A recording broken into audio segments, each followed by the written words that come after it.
Hello views, welcome to DJMS Tamil channel. Mahanadhi தொடரோட upcoming எபிசோடில் எந்த மாதிரியான சுவாரஸ்யமான விஷயங்கள் வரப்போகுது அப்படின்றத பார்க்கலாம் வாங்க. ஸோ வெண்ணிலா சொல்கிற ஆதாரங்கள் எல்லாத்தையும் வந்து ஷூட் பண்ணுறாங்க அவங்களோட ஸ்டாஃப்ஸ் வந்து. ஸோ அவங்க சொல்கிறத வச்சு பார்க்கும்போது அன்பரசு மேலேயும் எந்த தப்புமே இல்லை அப்படின்ற மாதிரி தான் தெரிய வருது. கார் ஒயரோட பிரேக் ஒயர் வந்து கைண்டதுனால தான் இந்த பிரச்சனை நடந்திருக்கு. அதுக்கப்புறமா தான் இந்த ஆக்சிடெண்ட்டும் வந்து நடந்திருக்கு.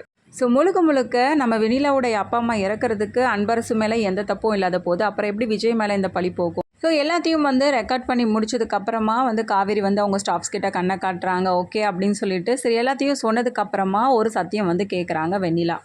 இப்போவே போலீஸ் ஸ்டேஷனுக்கு வர உண்மையும் வந்து சொல்கிறேன், அதுக்கப்புறமா விஜய் வந்து வெளியில் கொண்டு வரலாம். அதுக்கு முன்னாடி நீ என்கிட்ட ஒரு சத்தியம் பண்ணி கொடுக்கணும், கண்டிப்பாக வந்து விஜயை விட்டு விலகி போகிறோம் உடனடி அப்படின்ற மாதிரி கேட்க, அதுக்கு முன்னாடி காவேரியும் கேட்குறாங்க, நான் வந்து இதை செய்வேன், ஆனால் அதுக்கு முன்னாடி நீ எனக்கு சத்தியம் பண்ணி கொடுக்கணுமே.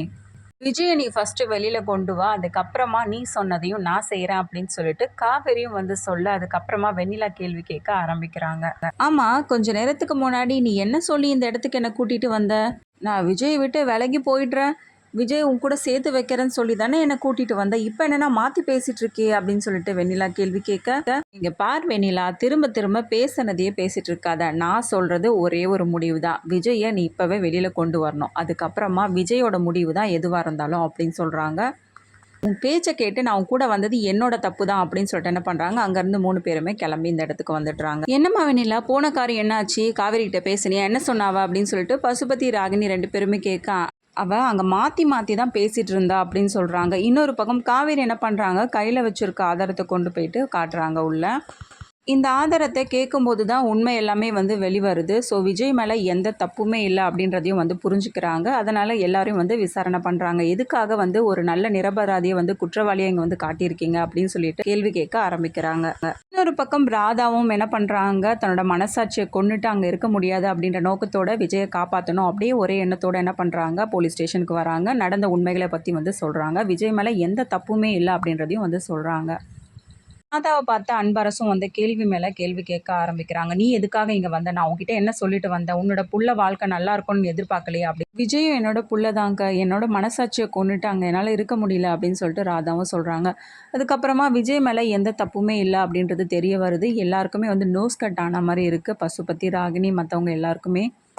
வெளியில் வந்த விஜய் உடனே என்ன பண்ணுறாங்க, காவேரியை பார்த்ததும் காவேரி ஓடி போயிட்டு அப்படியே வந்து விஜயோட தோளில் சாஞ்சிக்கிட்டு கண்ணீரோட வந்து அழ ஆரம்பிக்கிறாங்க. ஒன்றும் இல்லை காவேரி, அதான் நான் வந்துட்டேன்ல அப்படின்னு சொல்கிறாங்க. இன்னொரு பக்கம் ரொம்பவே ஆனந்த கண்ணீரோட வந்து சித்தியும் வந்து பார்த்து பேசுகிறாங்க. ரொம்ப தேங்க்ஸ் சித்தி. என்ன விஜய், எனக்கெல்லாம் தேங்க்ஸ் சொல்லிட்டு இருக்க, இது எல்லாத்துக்குமே மூல காரணமாக இருந்தது காவேரி தான்ப்பா.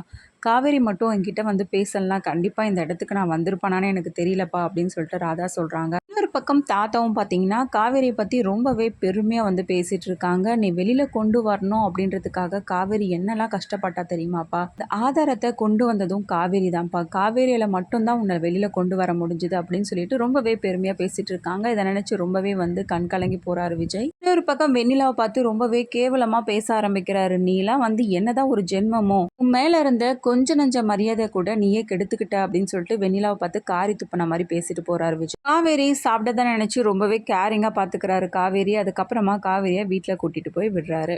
இங்கே இவ்வளோ பிரச்சனையை வந்து முடிச்சுட்டு போனதுக்கப்புறமா வீட்டில் போனதுக்கப்புறமா இன்னும் பல பிரச்சனை காத்துட்டு இருக்க தருணமாக வந்து காவேரிக்கு அமைஞ்சிருக்கு. போலீஸ் ஸ்டேஷனுக்கு போன விஷயம் பற்றி தெரிய வர்றது மட்டும் இல்லாமல் விஜய் வெளிக்கொண்ட விஷயம் வந்து குடும்பத்தில் உள்ளவங்களுக்கு வந்து தெரிய வருது. இதனால் காவேரியை கேள்வி மேலே கேள்வி கேட்க ஆரம்பிக்கிறாங்க.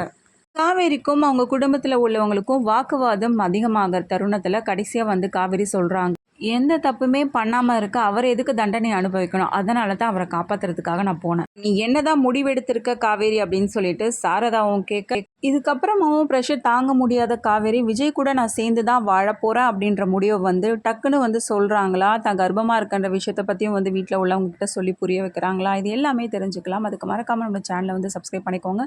கூடவே இருக்க அந்த பெல் ஐக்கனும் கிளிக் பண்ணிவிடுங்க. அப்போ தான் நான் போடுற அடுத்தடுத்த வீடியோஸ் உங்களுக்கு நோட்டிஃபிகேஷனில் வரும். ஓகே வியூஸ், தேங்க்ஸ் ஃபார் வாட்சிங் திஸ் வீடியோ.